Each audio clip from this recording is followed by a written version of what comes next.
Hello and welcome to Akshu's Kitchen. Today you will see how to prepare red velvet cake, for which you will need the following ingredients. 300 grams of castor sugar. If you don't have the castor sugar, you can use the regular sugar. 250 grams of plain flour, that is all-purpose flour or maida. 250 ml of buttermilk. 1 teaspoon of vanilla essence. 75 ml of refined oil. 2 large eggs. 50 grams of unsalted butter. 2 tablespoons of cocoa powder, 1 teaspoon of baking soda and half a teaspoon of salt, that is cooking salt, and some red food color. First, in a bowl I am going to add the 50 grams of unsalted butter and I am going to beat it at high speed using a stand mixer or a hand mixer for a couple of minutes until it becomes soft, and then to this I am going to add the 300 grams of castor sugar and again beat it in high speed for about a minute or two until the butter and the sugar combines well and you get a crumbled mixture like this. So at this stage I am going to add the 2 large eggs one by one. So now you can see the mixture is very crumbled. After adding the eggs you will get a very smooth and creamy mixture. So once you add the eggs, beat it in medium speed until all the ingredients are combined and you get a creamy mixture like this. At this stage I am going to add that 250 ml of buttermilk. So first I am dissolving a little bit of red food color in 200 ml of buttermilk and adding it first, and then I am adding the remaining 50 ml of buttermilk. At this stage you can also add the vanilla flavor, that is 1 teaspoon of vanilla flavor and the 75 ml of oil. I have forgot to add the vanilla essence now. I am adding it in the later stage, but you can add it now itself. You can use any oil like canola oil, vegetable oil or sunflower oil.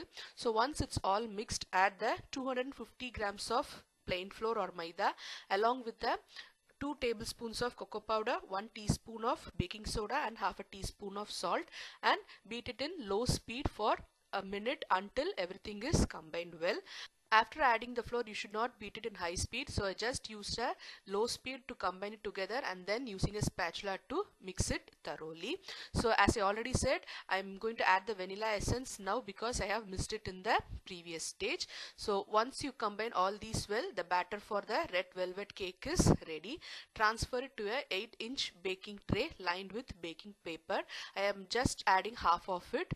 Leave the center with a hole so that you get a flat cake and bake it at 160 degrees for about 15 to 20 minutes or until the cake is done.